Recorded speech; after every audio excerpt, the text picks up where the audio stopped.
común y una unión económica.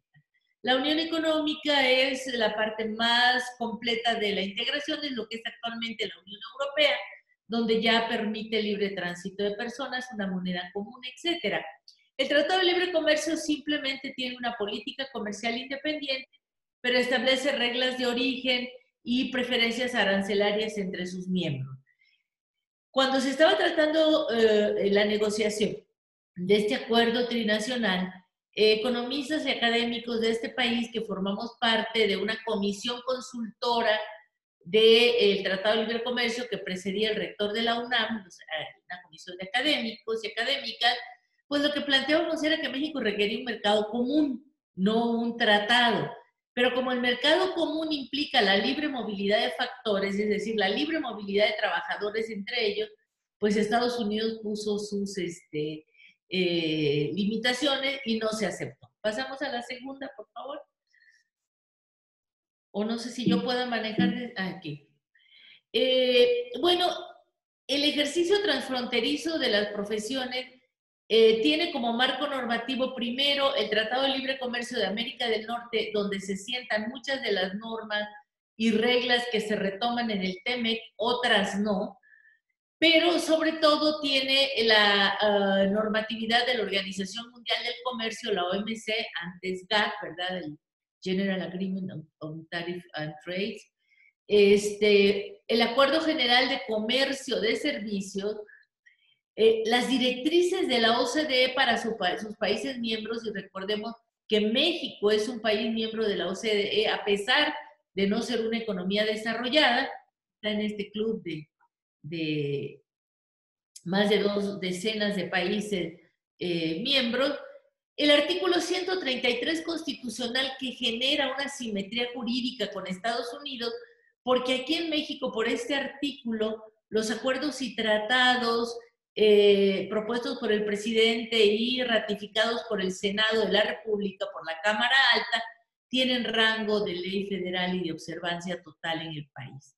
Eso no lo tiene en Estados Unidos. Estados Unidos es un acuerdo, un tratado es un acuerdo que incluso un juez local puede frenar, puede dejar sin validez. Aquí en México tiene una jerarquía jurídica mucho mayor. La Ley General de Profesiones, que es reglamentaria del artículo 5 constitucional, y la fracción séptima del artículo 3 constitucional, que da autonomía a las universidades. Más adelante voy a explicar qué tiene que ver la autonomía universitaria con el Tratado de Libre Comercio, cosa que a pesar de que se hacen paneles sobre autonomía universitaria, no se tocan. Pasamos a la siguiente. Bueno, muy rápidamente, y ahí sí les pido que pasen rápido estas siguientes láminas para quien no conozcan el tratado, el TEMEC. Este es su índice, hay disposiciones generales. La siguiente, están aquí donde tenemos un poquito el capitulado, y bueno, vemos capitulado sobre inversión, sobre comercio transfronterizo de servicios, entrada temporal de negocios, en fin, telecomunicaciones, comercio digital y derechos de propiedad intelectual. Estas 3 flechitas rojas nos están marcando que el artículo 15, 16 y 20 de este Tratado de Libre Comercio entre México, Estados Unidos y Canadá, el TEMEC, son los capítulos que directamente impactan a la educación superior. No quiere decir que los otros no, pero digamos, aunque importan transversalmente la educación superior a todos ellos, porque en todos hay ejercicio de profesionista, directamente tienen que ver estos 3. Pasamos a la siguiente. Y a la siguiente, por favor. Si me pasa la siguiente lámina, por favor, ajá. Y bueno,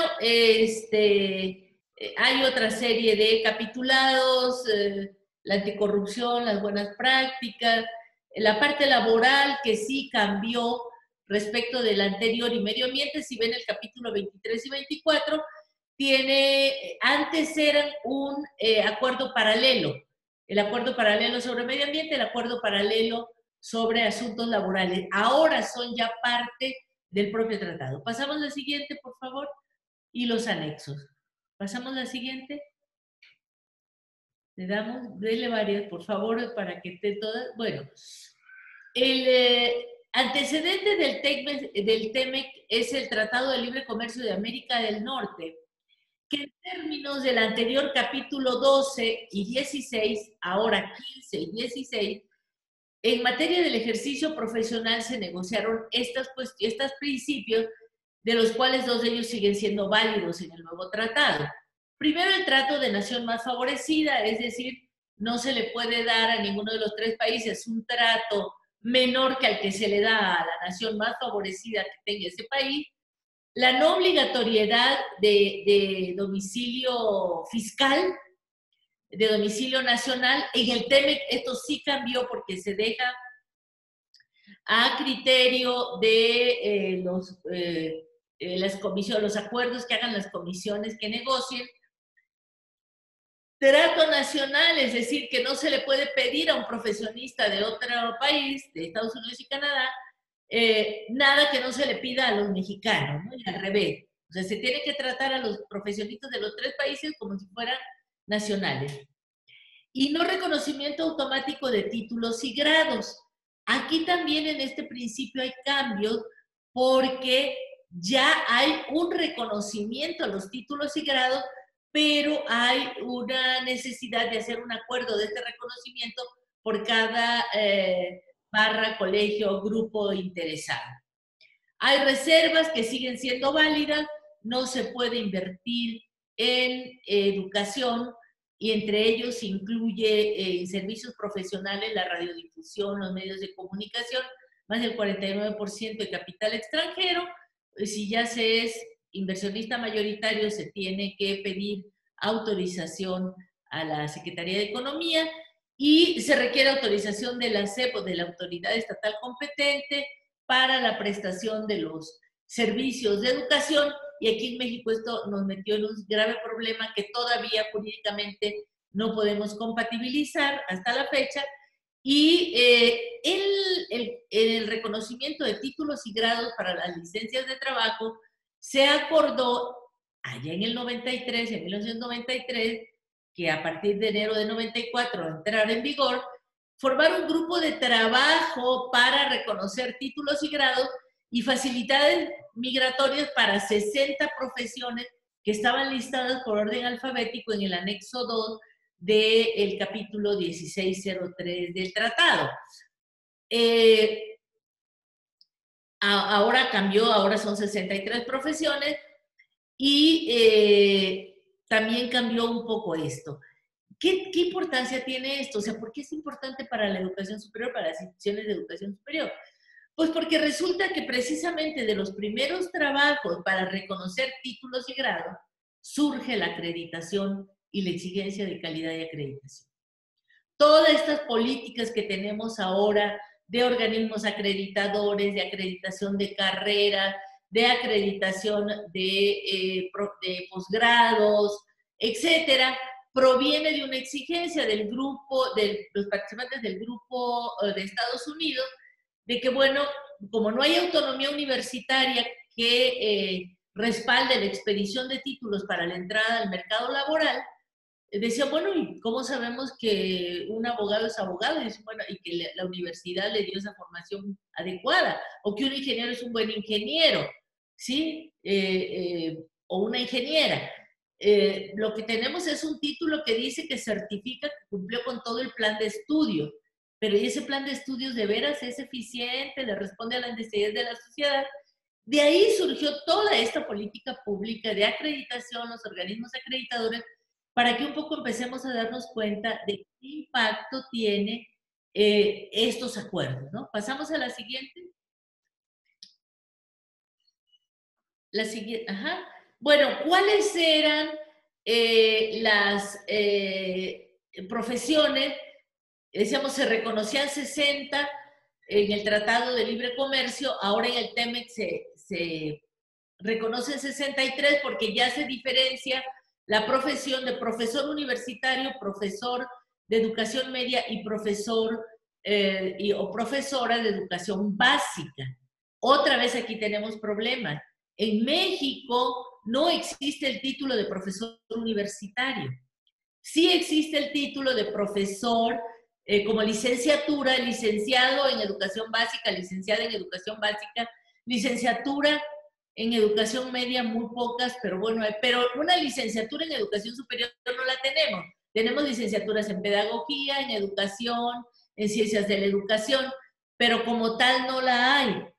Entonces, se refería a que, perdón, se fue a que en México había, no, pasamos a no me quites ahí, había estas profesiones reguladas por ley en la ley de profesiones. Las demás no requerían título profesional para ejercerse. Con el tratado del TEMEC se requieren títulos profesionales para estas 60, pero como vamos a ver enseguida, hay algunos cambios ya en algunas normatividades de la ley de profesiones, como la de Michoacán, que ya exige título profesional para todas y cada una de las profesiones. Todos los estudios universitarios tienen que tener licenciatura y tienen que tener cédula profesional, y ya no solo las controladas por ley, y esto cambió, y está este cambio también en la ley actual de profesiones con los cambios que tuvieron. Entre estas profesiones reguladas y entre estas profesiones negociadas en el TLC, en el TELECAN y en el TEMEC, está licenciado en Derecho.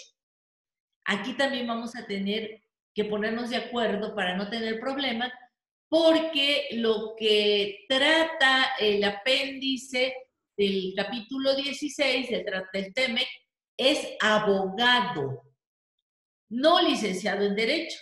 Sí pone los equivalentes, y enseguida lo vamos a ver, a lo que es abogado en Estados Unidos, ¿verdad? El bachelor in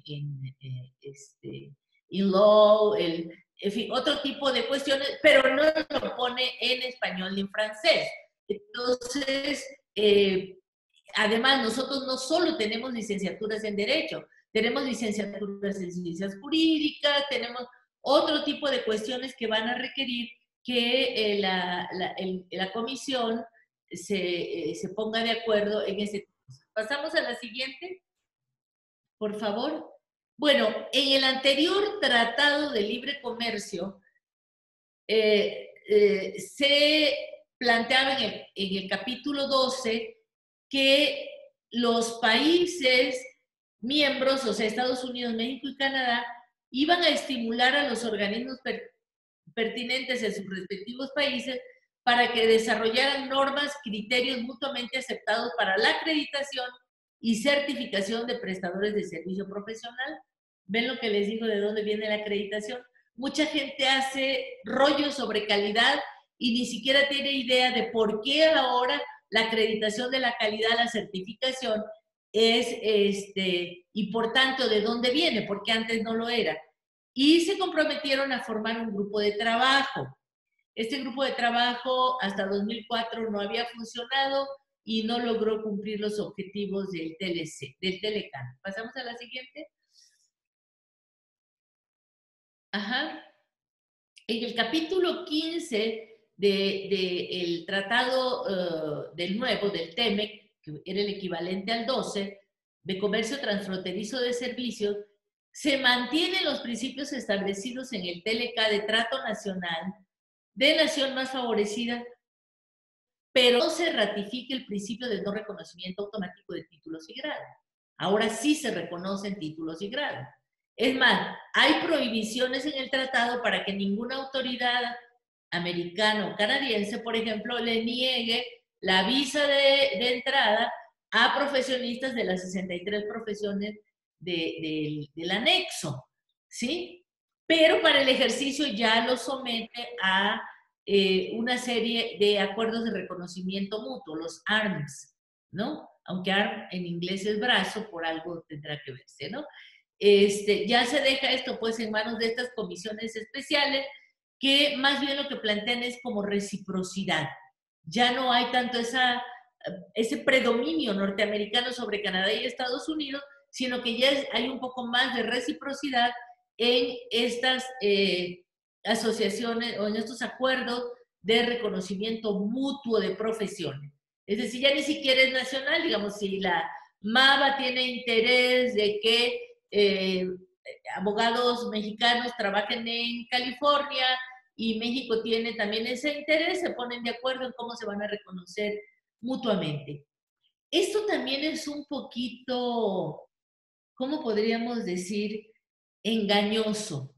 ¿Por qué? Porque sabemos que en México trabaja una gran cantidad de despachos mexicanos con asuntos norteamericanos, ¿no? Sobre todo en los grandes centros turísticos, ¿no? Los Cabos, Puerto Vallarta, Cancún, Acapulco, y que son despachos de firmas de abogados mexicoamericanos y que no han pasado por todo este tipo de cuestiones, ¿no? En fin, vamos a ir, vayan pensando en todas las particularidades que esto tiene. Pasamos a la siguiente. Entonces, el capítulo 15, anexo 15A, apéndice A del TEMEC, establece que las partes van a establecer el grupo de trabajo de servicios profesionales. ¿Se acuerdan que en el Telecan decíamos que se planteaba establecer un grupo de trabajo? Se retoma el grupo de trabajo, pero ahora ya no un grupo de trabajo por país, cada país hacía su grupo de trabajo, no. Ahora es con representantes de cada país, y este grupo se va a reunir el primer año de vigencia del tratado. El tratado acaba de entrar en vigor hace 2 meses, así es que 3 casi, ¿verdad? Pues esperemos que a mediados del año que entra este grupo ya tenga su primera reunión. Yo todavía no tengo información, si alguien la tiene, le agradeceré mucho que me la haga llegar, de si ya se ha reunido, si ya se conformó, quién lo conforma.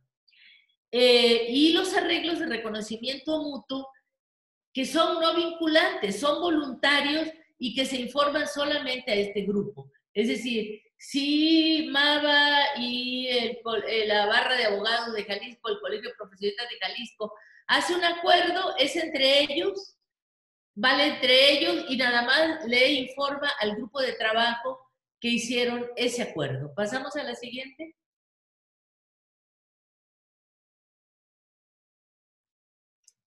En este capítulo 5 dice, voy en el lenguaje técnico-jurídico, que en tratándose de extranjeros se deberá presentar forma migratoria correspondiente en la que exprese que el destinatario del título posee cualquiera de estas cualidades migratorias. Es un profesional, ¿sí? Tiene un cargo de confianza, es científico, es técnico o es inmigrante. Como ven, ya no existen los permisos temporales de trabajo para personas de negocios, para profesionistas. Ya es una forma migratoria especial. Y lo más importante es que en el Telecan se decía que el grupo de trabajo iba a determinar si se iban a exigir fianzas para el ejercicio de las profesiones en estos 3 países donde no lo hubiera, sobre todo en México, que nuestros profesionistas trabajan sin fianza.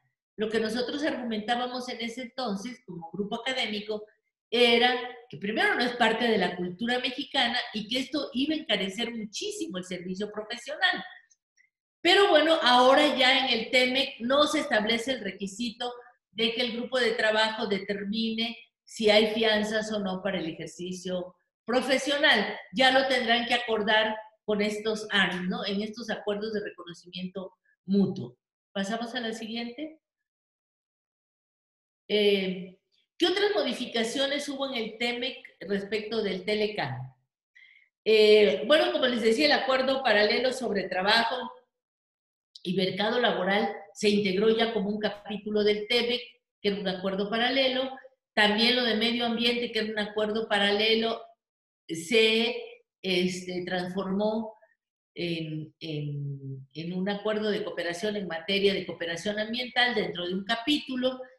Y en México hubo modificaciones jurídicas importantes previos a la entrada en vigor del TEMEC, sobre todo en la Ley Federal del Trabajo, en aspectos muy sensibles, como es la organización sindical de las y los trabajadores, ¿verdad? Que ahora pues exigen el establecimiento de elecciones universales, abiertas y secretas por voto, en todos.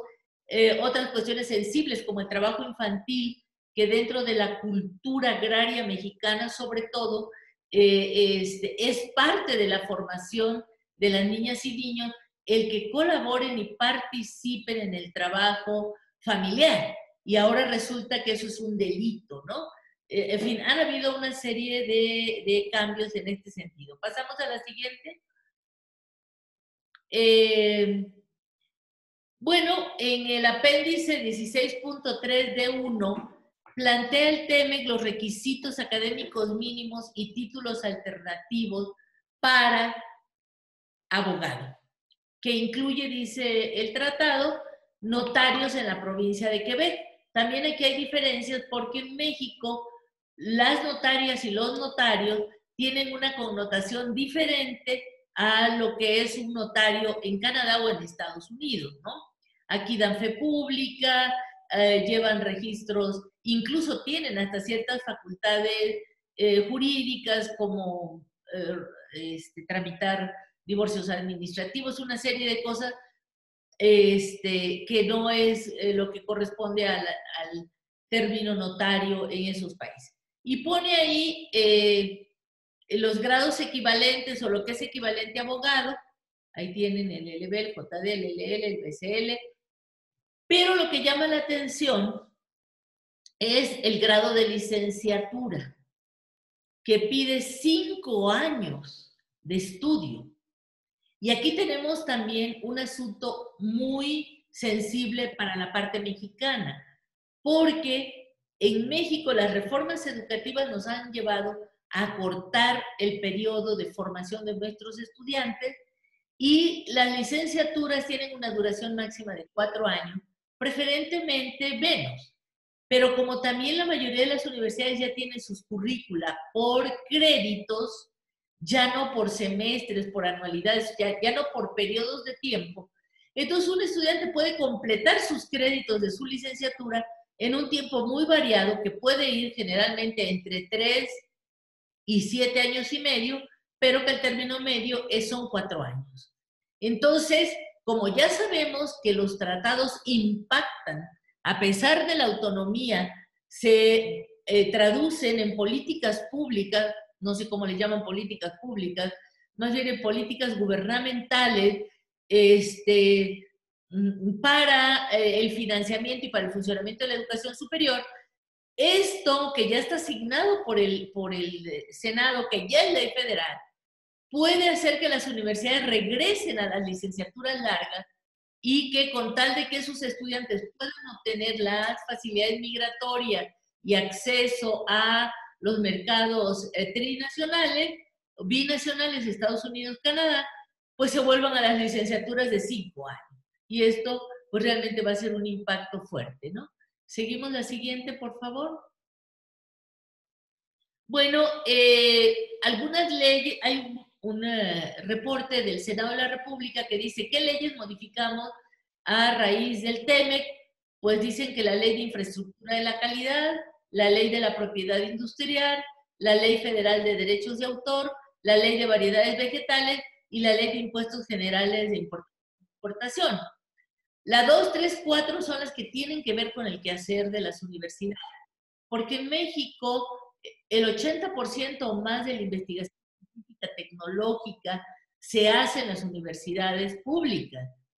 Y bueno, el tratado, el capítulo 20, que no vamos a hablar aquí ahora de él, porque es demasiado amplio y complicado y requiere muchos antecedentes y toca demasiadas aristas, sería propio de otro panel, de otro webinar, ¿verdad? Pero pues son cambios en las leyes, pero leyes que van, que no tienen esa característica visionaria y anticipatoria de las leyes, sino que van muy a la saga de las transformaciones vertiginosas, no solo de la Revolución 4.0, sino de las condiciones sociales de nuestras poblaciones. Pasamos a la siguiente. Ajá. Bueno, ¿qué cambios tuvo la ley de profesiones reglamentaria del artículo 5º constitucional y las leyes estatales? Primero, esta ley establece la prestación de servicio profesional para profesionistas. Aquí hubo una discusión desde el Telecam. ¿Se les va a pedir a los extranjeros que den servicio profesional en México? ¿Cómo se va a regular? Si ni siquiera se regula, ni siquiera hay esta prestación de servicio social a profesionistas nacionales, ¿cómo se va a hacer? En Jalisco se buscó que se hiciera un reporte semestral del servicio social. ¿Se imaginan una dirección de profesiones que no tenía ni 10 empleados? ¿Cómo iban a revisar los miles de reportes semestrales que íbamos a dar todos y cada uno de quienes ejerciéramos una profesión en el Estado? O sea, no había un aparato para hacer funcional y aplicable la norma, ¿no? Establecen las profesiones reguladas por ley, pero en eso difieren y no son las mismas en todas, no son las mismas o no son todas las profesiones. O sea, en cada estado, si se ponen a ver yo me di a la tarea de revisar las leyes de más de una docena de estados, y en todas las profesiones que se requieren títulos son diferentes. Aunque ahora con el tratado, pues ya todos van a requerir título, ¿sí? No se contempla aún ni la ley de profesiones, ni la nueva ley general de educación superior, no contemplan la formación de grupos para los acuerdos de reconocimiento mutuo de títulos. Y eso que tenemos un montón de investigadores investigando sobre internacionalización, sobre este tipo de cosas, ¿no? No establecen las equivalencias de títulos para la profesión de abogado. En el TEMEC solo se estipula licenciado en Derecho. Y no incorpora el lenguaje inclusivo de la denominación de título. O sea, al decir solo licenciado en Derecho, anula esta ley toda la lucha que hemos dado las mujeres por la igualdad, por el uso inclusivo del lenguaje, que ya está tomado en el artículo 12 y 42, obliga al Estado y a sus instituciones a usar lenguaje inclusivo, porque el lenguaje donde lo masculino generaliza es discriminatorio de las mujeres. Entonces, si a mí la universidad en la lucha feminista me da un título de licenciada en Derecho, no equivale al licenciado en Derecho que dice el tratado. Habría, pues, que hacer una serie de adecuaciones en este sentido. Pasamos a la siguiente. Ajá. ¿Qué dice el artículo 36 de esta Ley General de Profesiones? Que se establece una comisión interinstitucional encargada de elaborar y mantener actualizado un catálogo general de profesiones que requieren título para su ejercicio. ¿Sí? Repito, la ley va atrás del tratado. El tratado dice todas requieren título y acá la ley de profesiones dice tiene que haber un catálogo de profesiones actualizado cada año. Quiero también hacer un llamado a la audiencia y a mis colegas que estamos compartiendo este panel, este webinar. Si alguien conoce este catálogo, al menos el de 2019, que debió ser el primero, pues que por favor me diga dónde lo encuentro o me lo mande, porque me pasé un día completo buscándolo, con ayuda de gente muy experta en búsquedas en Internet, y no lo encontramos y lo único que se nos ocurrió es pedirlo por transparencia, ¿verdad? A ver si acaso no los dan.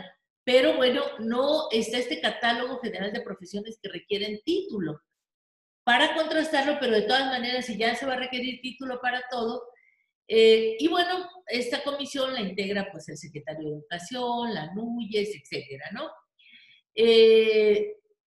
Y dice el artículo 38 que es obligación de esta comisión interinstitucional publicar profusamente durante el mes de febrero de cada año el catálogo general de profesiones que requieren título. Por lo tanto, en febrero de 2020 debió de haberse publicado este catálogo porque todavía no estaba en vigor el tratado, el TEMEC. Y repito, yo no lo conozco, puede ser ignorancia de mi parte y que este catálogo exista, pero yo no tuve capacidad de ubicarlo. Por eso solicito que si alguien lo tiene, me hiciera el enorme favor, se lo voy a agradecer, de conocerlo para ver en febrero cómo estaban pensando las profesiones esta comisión cuando ya el tratado iba muy avanzado. Pasamos a la siguiente. Estoy concluyendo, ¿eh? Bueno, la ley de profesiones dice que se van a formar comisiones técnicas relativas a cada una de las profesiones. El tratado dice que se van a formar acuerdos de reconocimiento mutuo, ya no solo por profesión, sino por asociaciones y por grupos. Y que las comisiones técnicas serán órganos consultivos de la Dirección de Profesiones y tendrán por objeto estudiar y dictaminar cómo se van a registrar los títulos procedentes del extranjero. Quizá en América del Norte no hay mucho problema porque los títulos se expiden en español, en inglés y en francés, que son los 3 idiomas oficiales de América del Norte. Pero con los tratados o los acuerdos con Europa y con otras partes, cómo se va a hacer el apostillado para traducir o para reconocer títulos en otros idiomas que ni siquiera tienen nuestro propio alfabeto, ¿no? O que tienen nuestro alfabeto como el alemán, pero que no son fácilmente comprensibles. Nos vamos a la siguiente, con una serie también de problemas de a qué llamamos por su nombre, ¿no? Aunque ahora ya con el tuning en América Latina y en Europa ya hay un poco más de homogeneidad, pero no es fácil, pues. Pasamos a la siguiente. El reglamento de la ley de profesiones establecen que las comisiones técnicas serán órganos de consulta de la Dirección de Profesiones y van a tener como objeto estudiar y dictaminar los reglamentos de ejercicio y de limitación de cada profesión, las nuevas profesiones, el reconocimiento de validez oficial de estudio para las escuelas preparatorias y profesionales nacionales y extranjeras y el registro de títulos procedentes en el extranjero. Pero aquí otra vez nos vemos rebasados por la tecnología. Tenemos una amplia oferta y una gran cantidad de proveedores extranjeros que a través de Internet y las redes que derivan de esta gran red, pues se ofrecen una gran cantidad de programas, de títulos, etcétera, ¿no? Y pues no es solamente que se presente el título y se registre. No podemos controlar una serie de, por ejemplo, cursos, MOOCs, los Massive Open Online Courses, que se tomen pagando y se acrediten como créditos y que después los reconozca una institución extranjera, por ejemplo, ¿no? Y hay una serie de problemas de gestión donde también la propia gestión de la educación superior mexicana y supongo que estadounidense y canadiense se van a enfrentar pues con asuntos realmente novedosos y retadores. Pasamos a la siguiente.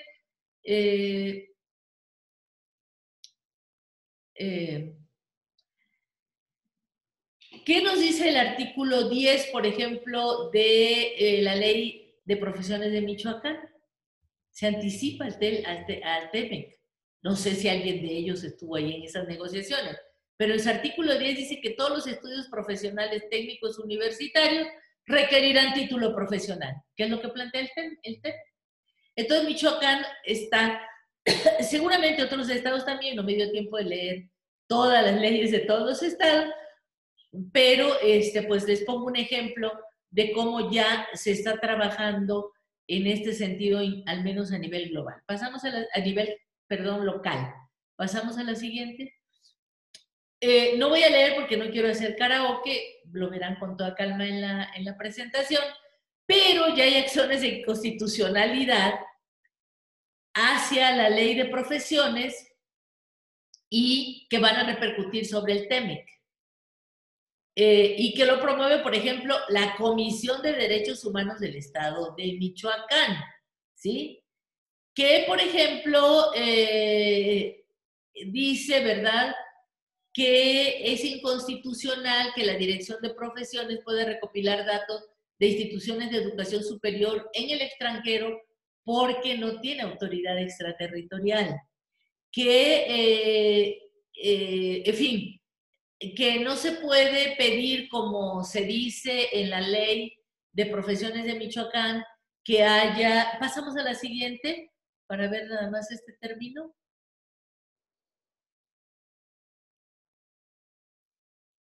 Pasamos a la siguiente lámina. Ajá. Que se tengan que pedir la calidad moral de la persona, ¿no? Porque, o que se le sancione su calidad moral porque no se dispone de un catálogo de conductas consideradas como faltas en dicho ordenamiento. Entonces, ¿cuál conducta? O sea, ¿qué conducta es considerada no apropiada? Y sobre todo, ¿cómo sabemos que una persona tiene una calidad moral, ¿no? En fin, no vamos a leer más, si quieren terminamos el PowerPoint con esto. Pasamos a la siguiente, ya fue la última. Pero como podemos ver, el Tratado de Libre Comercio de América del Norte desde el 93 planteó una serie de retos que todavía no se resuelven y que son retomados y ampliados por el TEMEC, ¿no? Entonces, la educación superior, la formación de profesionales, el ejercicio de la profesión de abogado y de las 63 profesiones que están en el anexo 16 del TEMEC, pues se van a enfrentar con todo este tipo de asuntos, ¿no? Bueno, por mi parte sería todo lo que podría abonar en esta primera ronda, provocadora como marco de discusión, y pues nos iríamos a preguntas cuando las hubiera. Gracias, Carlos. Gracias, colegas, por su comprensión y paciencia.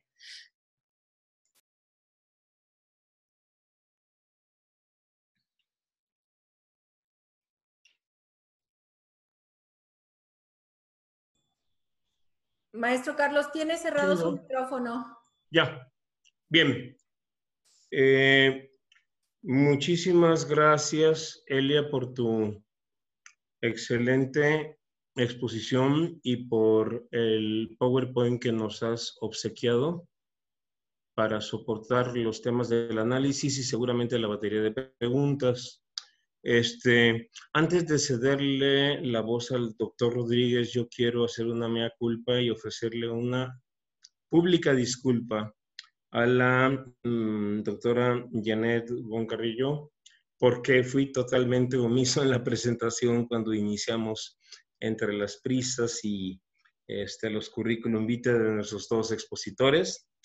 Y quiero decirles, bueno, que ella, además de ser coanfitriona, funge como jefa del Departamento de los Auxiliares de la Administración de Justicia del Poder Judicial del Estado de Jalisco y además es nuestra presidenta electa de MAVA México para el 2022. La autora, bueno, una disculpa de veras. A veces la forma es fondo, ¿verdad? Vamos a escuchar la intervención del doctor Luis Rodríguez, por favor, para cerrar la circunferencia de las reflexiones desde el punto de vista de lo que él ha vivido y ha enfrentado y ha resuelto, y bien resuelto, desde la presidencia del Colegio de la Barra de California. Don Luis, en uso de la palabra, por favor. Muchísimas gracias. Para empezar, Janet y José Guadalupe, muchísimas gracias por esta invitación. Es un gran honor y placer estar aquí con ustedes virtualmente, pero espero que para el próximo año y definitivamente, Janet, cuando seas presidenta, esté ahí presente durante tu toma de protesta. Y muchísimas gracias. Don Carlos, un gran amigo, gran placer siempre estar contigo. Muchísimas gracias. Y a la doctora Elia, un placer de conocerla virtualmente y muy interesante su presentación.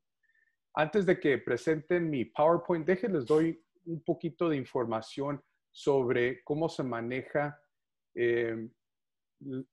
ser un abogado aquí en los Estados Unidos. En los Estados Unidos, como en la República Mexicana, no existe una licencia de ejercer al nivel nacional. La única excepción es ejercer en las cortes federales, pero con eso hay un prerequisito. Y esto es, cada estado en la República estadounidense, incluyendo los territorios americanos, tiene sus propios requisitos a quién puede admitir para ejercer derechos o abogados en su pertinente estado o territorio. Por ejemplo, y yo me voy a enfocar en California. Regresando un poquito a lo federal. Para poder ejercer en la Corte Federal, uno tiene que tener la licencia en uno de los 50 estados o de los territorios estadounidenses. En California, la forma en que se maneja la educación va a la universidad, por regular son 4 años, se recibe su licencia, como en mi ejemplo fue licencia de ciencia política, entonces entra a la escuela de derechos, escuela de ley. En el estado de California hay 3 formas en que uno puede tomar el examen de la barra. Ahora, el examen de la barra, que viene siendo la barra del estado de California, con ese examen, cuando uno lo pasa, entonces le otorgan la licencia para ejercer derecho. En el estado de California hay 3 formas en que uno puede presentar ese examen. Primero, ingresar a una escuela de derecho, que puede ser una escuela virtual o una escuela actual donde atiende por 3 o 4 años. Esa es una forma. La otra forma es la persona puede estudiar bajo la supervisión de un abogado por 4 años. Entonces la persona no tiene que ir a una escuela de ley, sino que estar bajo la supervisión de un abogado que tiene su licencia actualizada por 4 años. La tercera forma viene siendo el programa LLM, que viene siendo el LLM, la maestría de derechos. Por darles un ejemplo, recientemente, y no es competencia con mis colegas ahí en Guadalajara, ITESO llegó con un acuerdo con la Universidad de Santa Clara, mi escuela ahí en la ciudad de Santa Clara, donde estudiantes de Guadalajara se pueden ingresar a ese curso de LLM en la Universidad de Santa Clara. Ese programa en todas las escuelas de California es un programa de 1 año. El único requisito es que tiene que ser abogado esa persona en su país natal.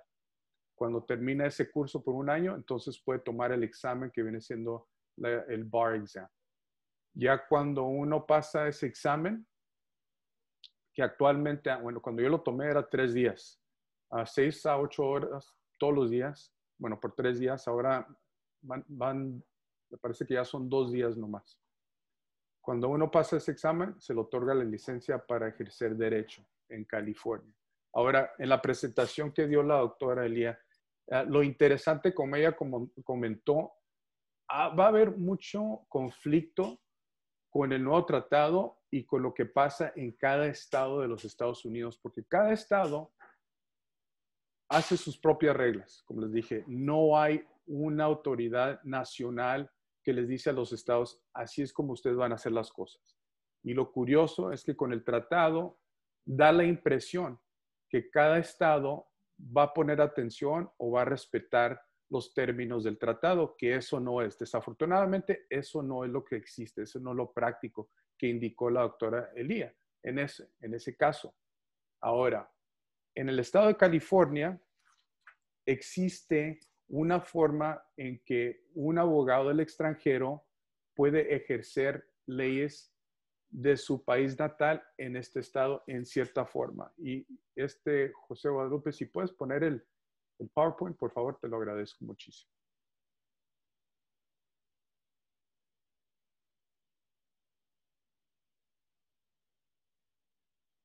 Perfecto. Empezamos con la primera página. Como les indiqué, aquí en el estado de California existe en inglés lo que se le llama el Foreign Legal Consultant, que viene siendo el asesor extranjero de abogacía. Y si podemos ir a la siguiente página, por favor. Cuando uno se mete a la dirección de correo eléctrico del web, que viene siendo, como lo ven a mano derecha, calbar.ca.gov. Entra a esta página que está enfrente de ustedes. Y si podemos ir a la siguiente. Cuando ven en la primera página hay un link que dice Admissions. De ahí le oprime a Admissions y le oprime a Special Admissions y le oprime a Foreign Legal Consultant y luego le oprime a Rules, que viene siendo las reglas del asesor extranjero de abogacía. Si le puedes cambiar a la próxima página, por favor. Y lo que les quería decir también, van a tener disponibles, me imagino, le mandé por PDF al señor presidente esta copia que ven enfrente de ustedes, que viene siendo de la división 3 de las reglas de la Barra de California, capítulo 4, y viene siendo la regla 3.4.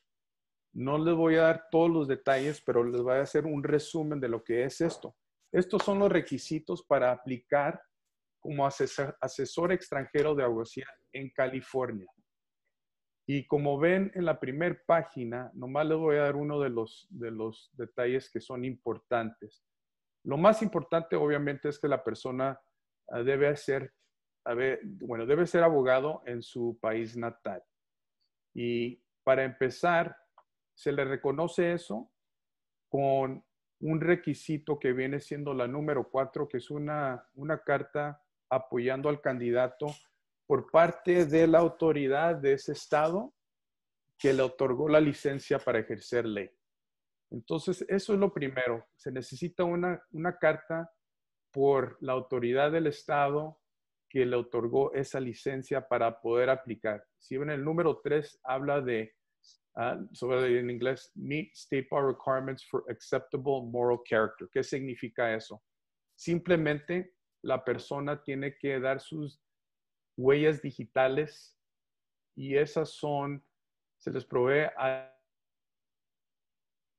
que la persona no tiene ningún tipo de antecedente penal, no tiene problemas con la justicia aquí en los Estados Unidos, con eso es suficiente.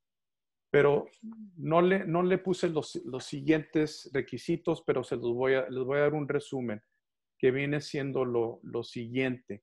Ya cuando aplica la persona, esa persona se tiene que registrar cada año con la barra. Es una registración anual. Y con esa registración, si hay un cambio en el país natal, vamos a decir que ya no tiene la licencia, lo castigaron, se le tiene que reportar al estado de California, a la barra del estado de California. Ahora la persona, y esto es lo interesante, ¿qué tipo de asesoría puede dar la persona aquí en California? Obviamente, si no tiene el estudio en California, no se le permite dar asesoría sobre leyes de California, pero se le da el permiso a ese asesor a dar asesoría sobre las leyes de su país natal, de su estado. Y como había indicado la doctora Elía, hay muchos bufetes en México y unos aquí en Estados Unidos con abogados del otro país que dan asesoría sobre las leyes natales. Ahora, lo importante, con este nuevo tratado, eso es lo más importante en cómo continuar el vigor y espero que el éxito de este nuevo tratado en que se va a apoyar con la asesoría legal de los Estados Unidos y de la República Mexicana. Ahora el asesor extranjero no tiene el derecho a una licencia bajo la barra de California. Como les indiqué, la única forma es, como les había dicho anteriormente, tomar el examen. Ahora, lo curioso es esto, que como asesor del extranjero en abogacía, me metí a la red del State Bar de California para ver qué países están registrados. Y en México tenemos aquí en California 12 personas de México que están registrados como asesores del extranjero de abogacía. Curiosamente, nomás 12 personas. Y las 12 personas viven en California. Ahora, no hay requisito, ningún requisito que la persona tenga que vivir en California o en los Estados Unidos. El único requisito es que la persona tiene que estar registrada con el estado de California, el State Bar, y tenerlos al tanto si hay cambios. Ahora, la otra cosa interesante que había platicado la doctora Elía era el requisito de fianza. En el estado de California, el State Bar, desafortunadamente, un gran requisito es establecer una cuenta de fianza. Y eso tiene que ver porque aquí en California, con el State Bar, hay un gran interés en, como se dice, proteger al consumidor. Y este requisito existe también para los abogados de California, en que si hay una demanda, hay una cuenta de fianza que se le puede proteger, porque lo que pasa muchas veces, el abogado se declara en bancarrota y se desaparecen las cosas, entonces es una forma de proteger al consumidor. Ese requisito también existe para el asesor extranjero de abogacía. Si podemos seguirle la segunda página, a la próxima página, perdón. Ahora, uno de los requisitos de tratar para aplicar como asesor del extranjero a abogacía es la regla 9.44. Lo que están viendo enfrente de ustedes es la página de red del Concilio Judicial. Este viene siendo la organización que maneja todas las cortes del estado de California. La persona que ven en su pantalla es la jefa de la Corte Suprema del estado de California, la jefa Tani Cantil Sakeui. Entonces, esta organización maneja todas las cortes del estado. Y como ven a mano derecha, ahí tiene el domicilio de red. Si podemos ir a la segunda página, a la siguiente página, por favor. La regla clave es la 9.44. Y como ven, cuando ven la primera página, le hacen clic al link que dice Forms and Rules. Y de ahí, Rules of Court. Y de ahí los lleva al título 9, división 4, regla 9.44. Si podemos ir a la siguiente página, por favor. Enfrente de ustedes, y también van a poder obtener una copia de este PDF, son los requisitos que se necesitan que cumplir antes de aplicar para asesor extranjero de abogacía. Y lo interesante es esto. En el sección C, que viene siendo Eligibility for Certification, poder ser certificado por el Estado.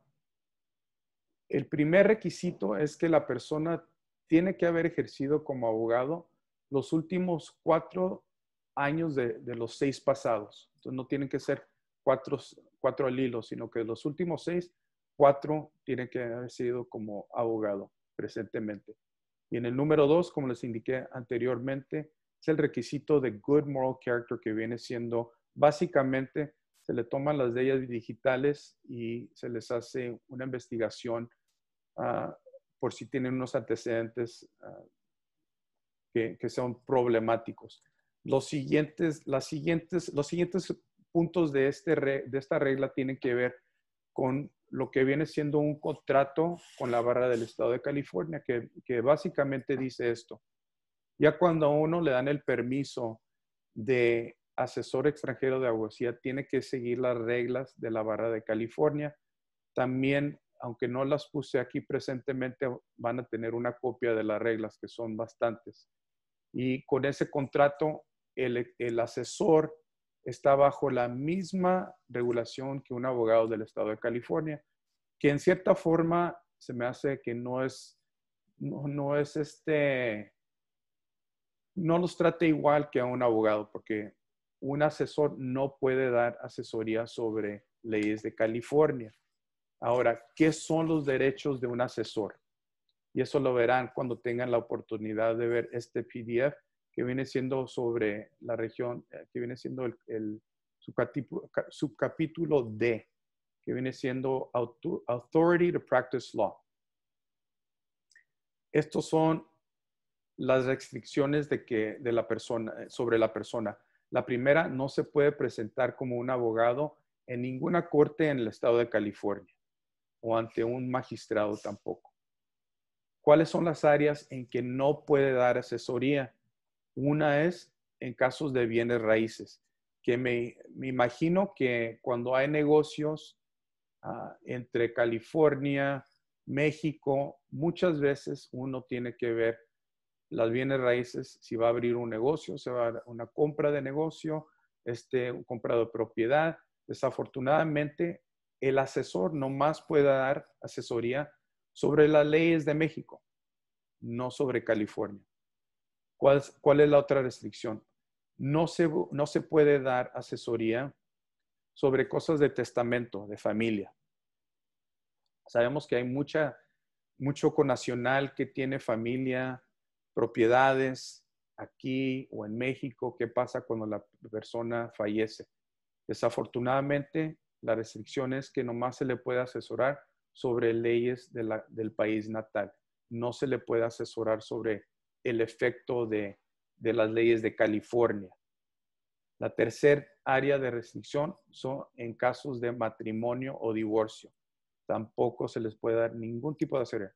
Ahora, lo curioso es esto, donde no hay una restricción y tiene que ver con contratos de comercio.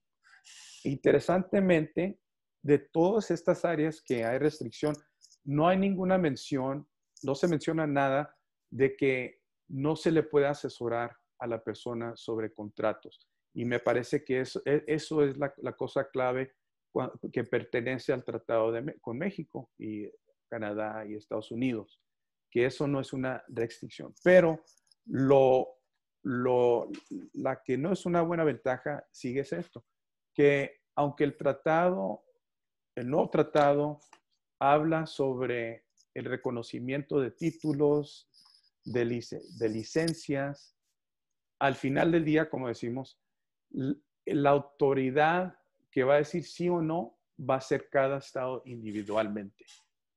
Y por eso regresamos a lo que había comentado la doctora Elía.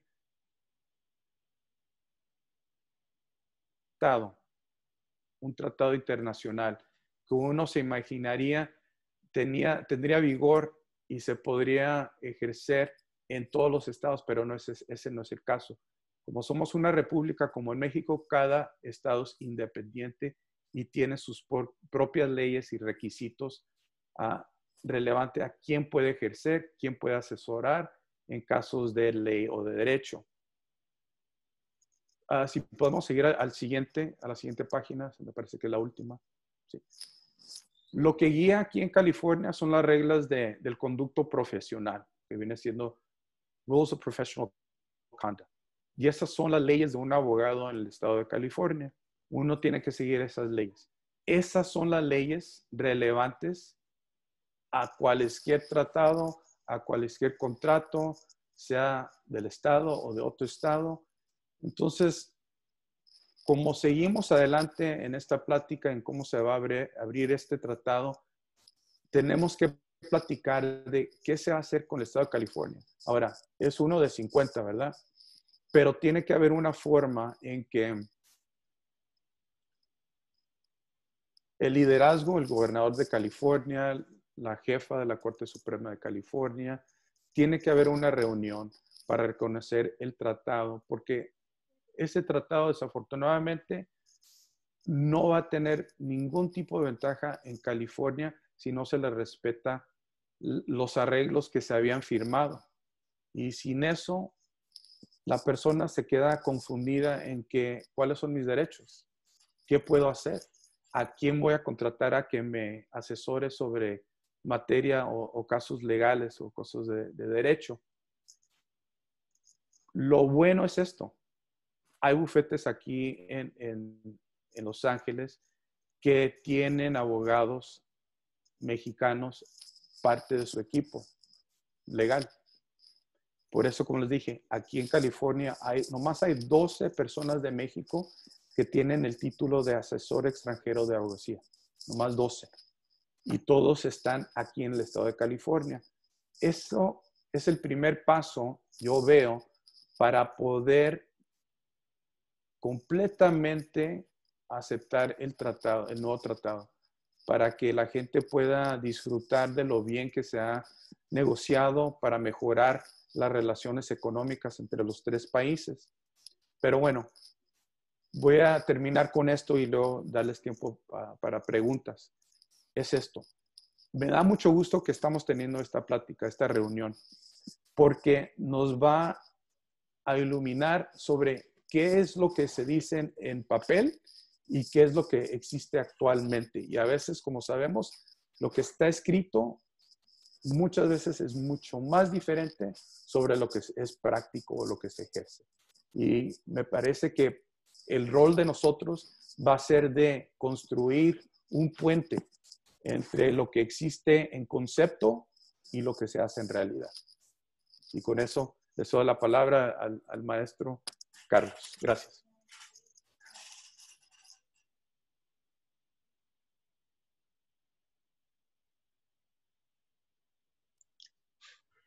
Muy bien, doctor Luis Rodríguez, muy claro, nada sencillo el proceso que tendrán que emprender quienes tengan el interés y la necesidad, si vale decirlo, de ejercer la abogacía o la consultoría jurídica en el estado de California.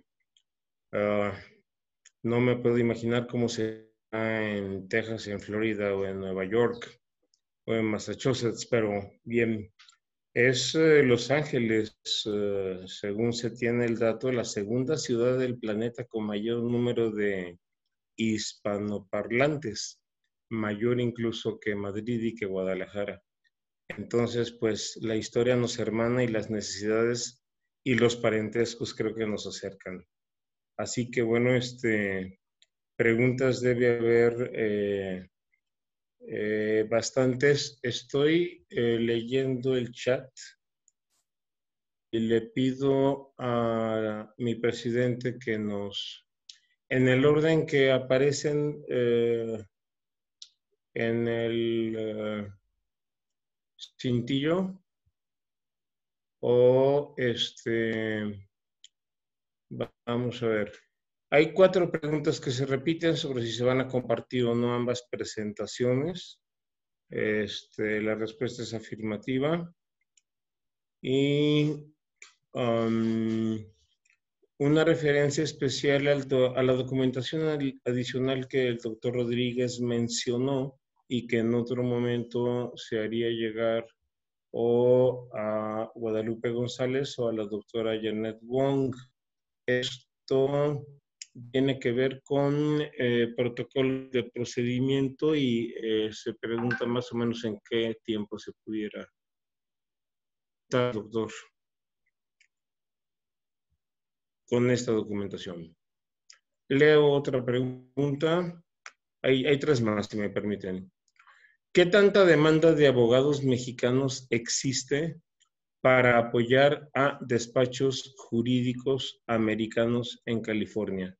Si existe alguna estimación o algún diagnóstico. Entiendo que va también para el doctor Rodríguez. Y pregunta Karina Magaña, si es entonces que el título de abogado se omitió en el TEMEC.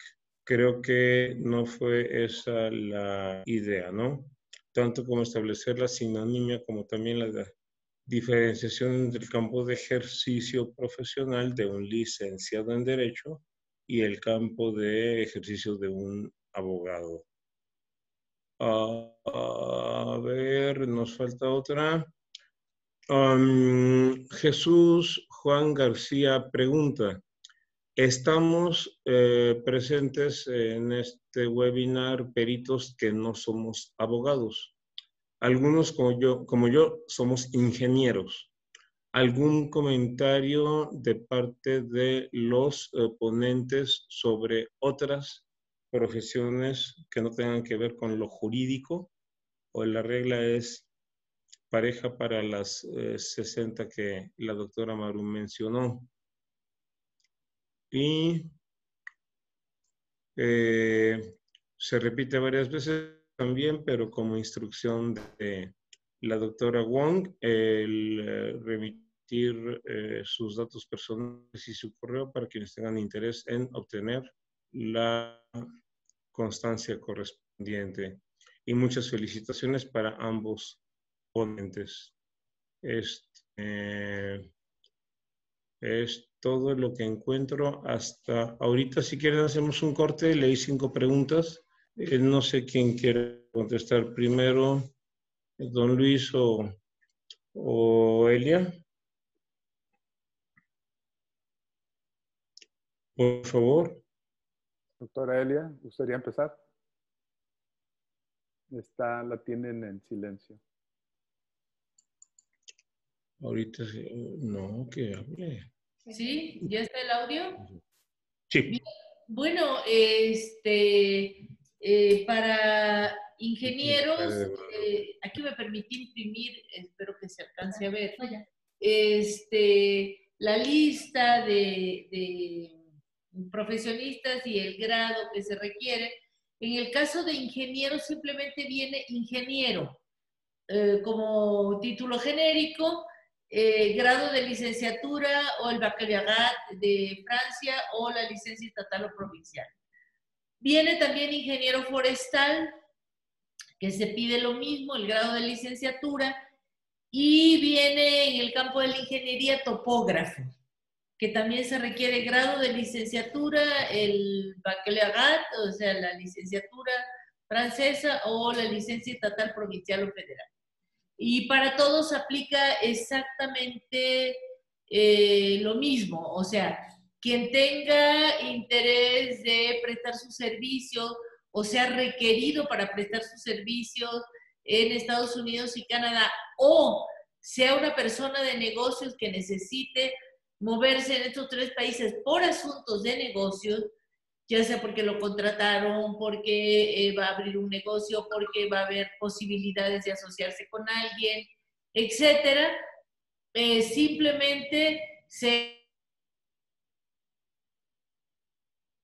demuestra que está en las 63 profesiones y se da la visa de entrada. Ya no se requiere nada más, ¿no? Ya para ejercer la profesión allá sí se pasa por los acuerdos de reconocimiento mutuo, los ARMS, que tenga cada profesión y que tenga cada grupo interesado, ¿no? Esa sería mi respuesta para ingenieros.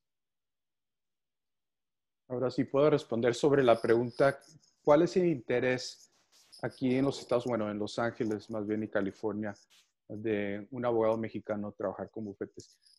Yo les puedo decir esto, con las relaciones y amistades que tengo con muchos de los abogados que trabajan para los bufetes internacionales, y hay muchos, definitivamente Los Ángeles, como dijo Carlos, en San Francisco, y en San Diego, son las 3 ciudades con más interés en relaciones extranjeras. Y en Los Ángeles hay muchos bufetes que tienen oficinas en varias partes de la República Mexicana. Y la plática que yo he tenido con varios de mis colegas es que ellos prefieren a un abogado mexicano, obviamente que es el experto o experta en las leyes de México, que un abogado de este lado que nomás puede analizar o tratar de entender esas leyes, pero que no está actualizado o actualizada en las leyes mexicanas. Entonces, brevemente, hay gran deseo y ahora con este tratado me imagino que va a haber más oportunidades.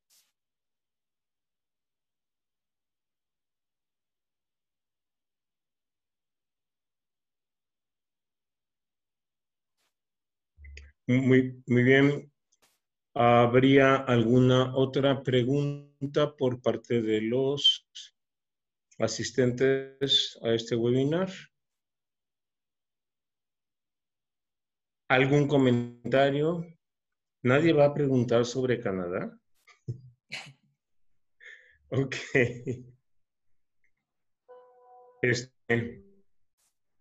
No hay preguntas nuevas. Estoy siguiendo el orden cronológico de todo lo que se recibió en el chat.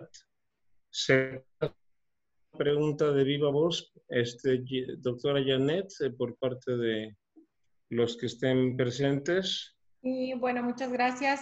Al obtener la visa de trabajo en el extranjero, ¿también se otorgará un seguro social para trabajar? ¿O cómo sería? Pregunta del público. ¿Qué dudas se tienen? No sé quién pueda respondernos. Desafortunadamente, eso no les podría contestar.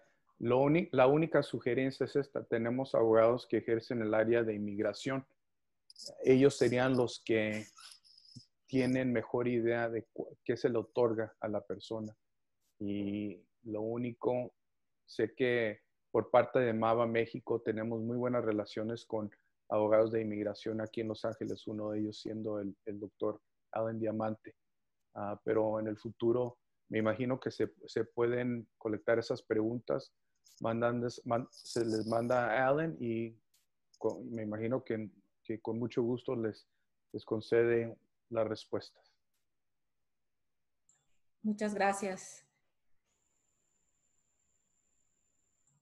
Bueno, hay otra pregunta que está aquí mismo en el chat. Si me interesa saber, Adriana Razo, me interesa saber sobre el acuerdo de cooperación para el tema de medio ambiente que mencionó la doctora Elia. ¿Dónde puedo conocer más al respecto?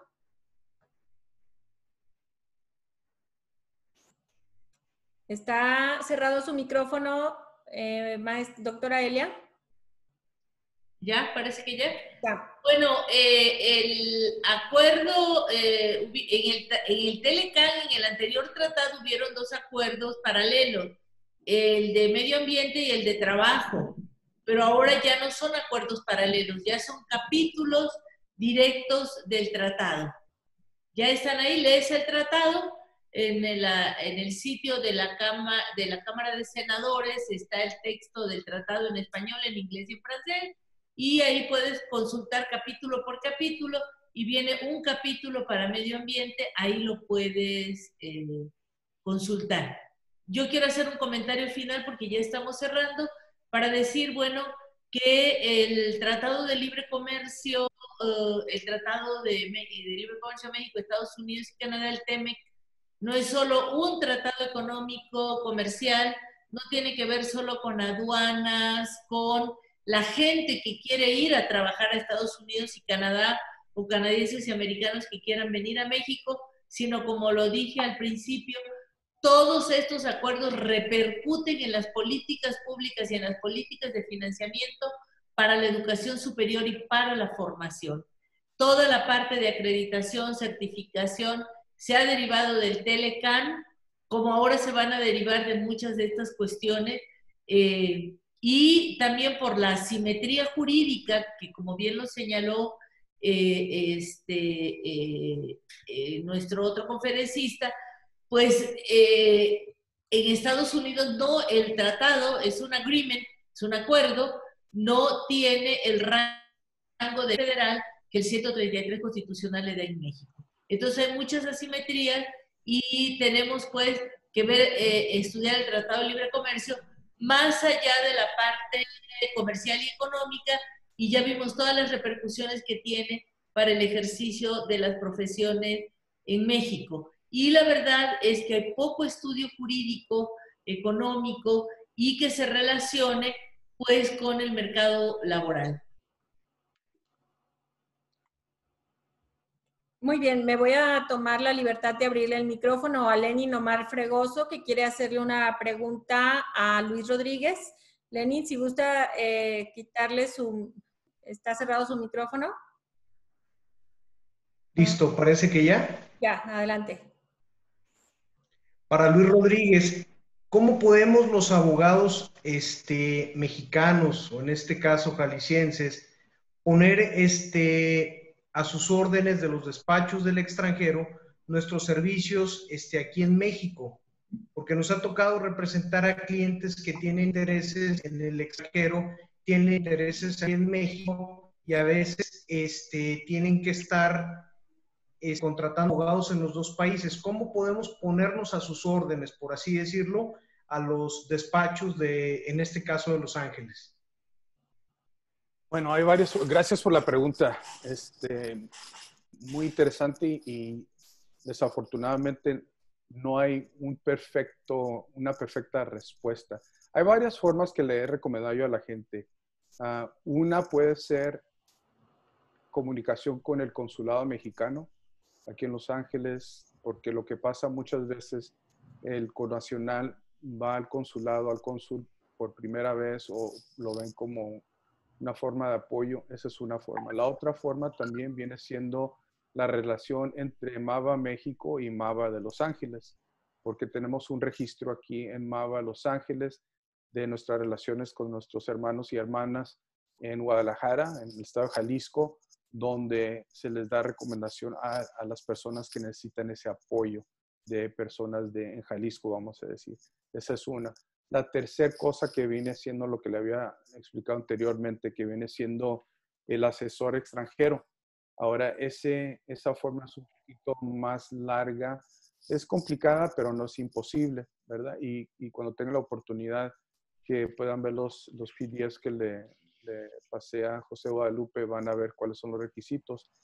Esas son las tres áreas, pero yo diría la que más apoyo yo, porque no hay tanto, como le decimos en inglés, red tape. La burocracia no está tan dura. Viene siendo tomar ventaja de la relación entre MAVA México y MAVA Los Ángeles, porque ya con esa relación que tenemos por años, hemos establecido esa corriente entre los dos para donde nos ayudamos. Muchas veces necesitamos a alguien a último momento en Jalisco o en otras partes de la República Mexicana, y nuestras hermanas y hermanos de MAVA México nos ayudan. Pero Lenin, eso es lo que te recomiendo, esas tres áreas: el cónsul mexicano, MAVA México y pues obviamente el asesor extranjero. Y perdón si me puedo extender aquí un poquito. También se hace por parte de MAVA México una feria legal anual. Este año pues se ha complicado por estas circunstancias en las que estamos pasando, pero las ferias legales es una buena oportunidad para acercarse a MAVA México, y no solamente por parte de los abogados, sino cualquier otra de las áreas del conocimiento, peritos en cualquier área que quieran ustedes aportar, abonar algo a la sociedad. Estamos abiertos a recibir ese tipo de apoyos y pues, ¿por qué no hacer simbiosis, ¿no? Una buena unión de trabajo. Perdón, que me voy a tomar la palabra aquí, nada más, porque hay una pregunta que habla sobre la ley de igualdad. ¿Podrían extenderse sobre la inclusión de doble género? Adelante, maestra, doctora Elia.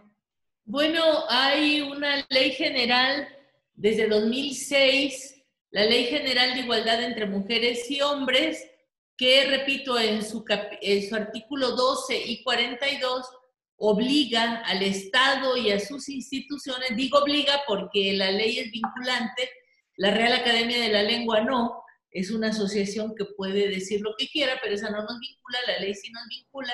Y la Ley General de Igualdad entre Mujeres y Hombres, en estos dos artículos, establece que el Estado y todas sus instituciones, y por lo tanto las universidades públicas y las que tengan REBOE somos instituciones del Estado, deberán usar lenguaje inclusivo, lenguaje no sexista. Y hay una serie de manuales para el uso no sexista del lenguaje. Y repito, se resume en esta frase: si lo masculino se usa para generalizar, es un lenguaje sexista que discrimina a las mujeres. Si yo digo los hombres en vez de la humanidad, estoy invisibilizando a las mujeres. Si yo digo los licenciados en Derecho, estoy invisibilizando a las licenciados en Derecho.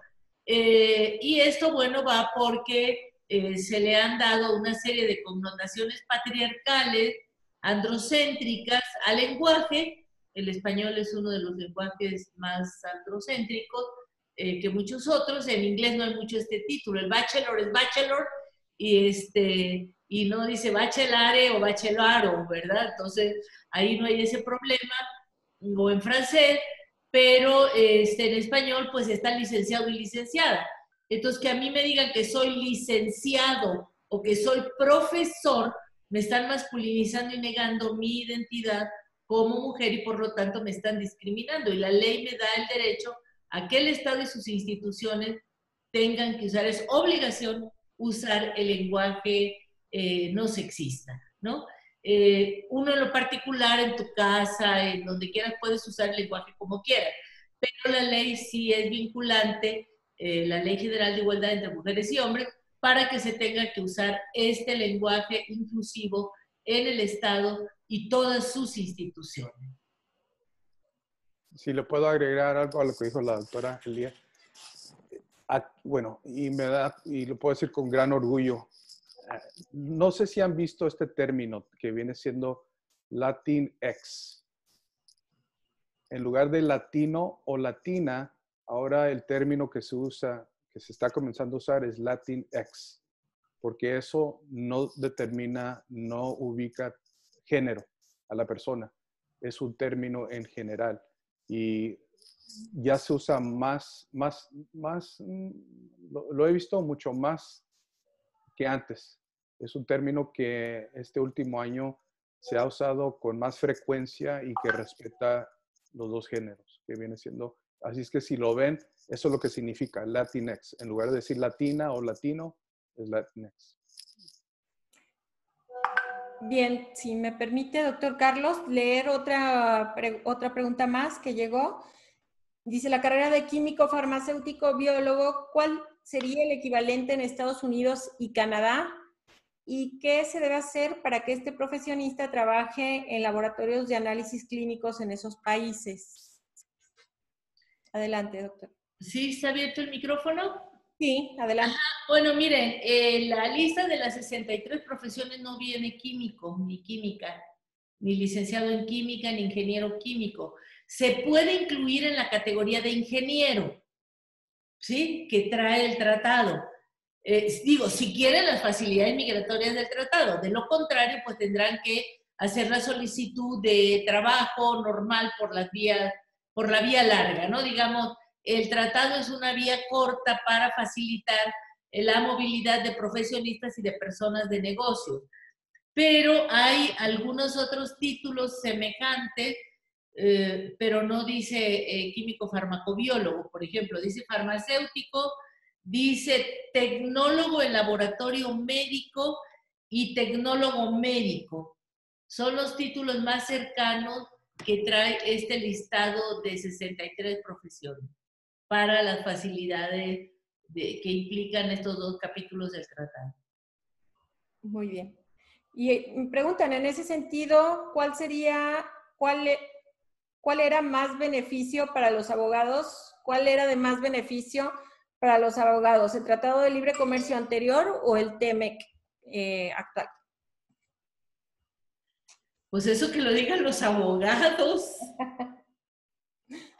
A ver, Luis, Carlos. Pues yo nomás, obviamente hablando sobre el efecto aquí en los Estados Unidos, me parece que es más positivo en que ahora nos está forzando en buena forma en hablar cómo podemos incorporar esos cambios.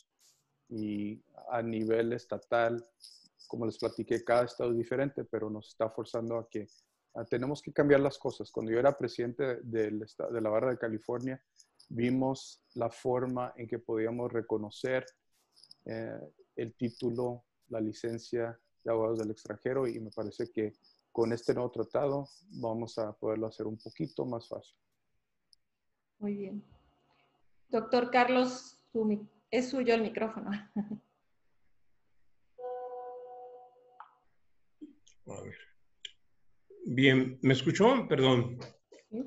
Bien, pues muchas gracias, doctora Janet, señor presidente, y a nuestros dos espléndidos y formidables invitados. No, invitada e invitado. Me van a regañar más tarde, ya lo sé. Pero si tuviéramos que usar un lenguaje inclusivo, valdría quienes recibieron una invitación para participar en este webinar, ¿sí, verdad? Ese sí sería. Y bueno, yo antes de cerrar, que no es una clausura porque no estamos en antros sancionados por la autoridad municipal a raíz de la pandemia, quisiera tomar la propuesta provocadora que hizo la doctora para revisar en otra mejor ocasión, no sé si te parece, Luis, el capítulo 20 y los temas que no son tan sencillos, ahora integrados particularmente en la reciente reforma de la legislación mexicana sobre temas de propiedad intelectual y de propiedad industrial, porque también hay una gran cantidad de abogados, abogadas y no abogados ni abogadas cuyo ejercicio profesional tiene que ver justamente con estos temas de protección de derechos de autor, de patentes, de marcas, modificaciones de derechos de intérprete, de ejecutante y todo lo demás. Pero bueno, yo más bien hago y dejo en la mesa, en la pantalla, esta pregunta. Y tal vez nos pudiera dar, si el presidente no ejerce el derecho de veto, el pretexto para una cadena de mando temático para los próximos meses. Yo iba a decir una tontería, pero qué bueno que me callé, porque está muy cerca el 9 de noviembre y ya sabemos qué sucederá el 9 de noviembre en los 50 estados de la Unión Americana. Ese podría ser materia para otro buen webinar, pero tal vez con politólogos y tal vez con técnicos o profesionales expertos en el manejo de tendencias, de estadísticas, de escenarios y que conozcan muy, pero muy bien los procesos que maneja Cambridge Analytica. Y eso es lo último que hoy quiero decir. Un abrazo muy fraternal a las y los sincronizándonos, sintonizándonos, audiencias y televidentes. No son televidentes, ¿verdad? Porque son telecomunicaciones. Gracias. Y bueno, ojalá que de veras esta sea, el primer eslabón, Janet, José Guadalupe, de una serie de temas que están en este momento en el centro estratégico de la reflexión. Van a requerir bien o mal, pronto o tarde, un tratamiento jurídico. Así Y ahí tenemos seguramente un problema de armonización de normas que no serán pocas. Muchas gracias. En cuanto a lo que a mí respecta, me dio mucho gusto compartir esta exquisita tarde de septiembre con todas y todos ustedes. Muchas gracias a todos. Gracias, doctora Elia. Luis, un placer. Y el maestro José González, presidente de MAVA. Como siempre, muchas gracias por hacer posible estos eventos. Estamos en comunicación con nuestros siguientes eventos en la página de MAVA México. Tengan una linda tarde. Doctor Carlos, mil gracias por todo. Adiós.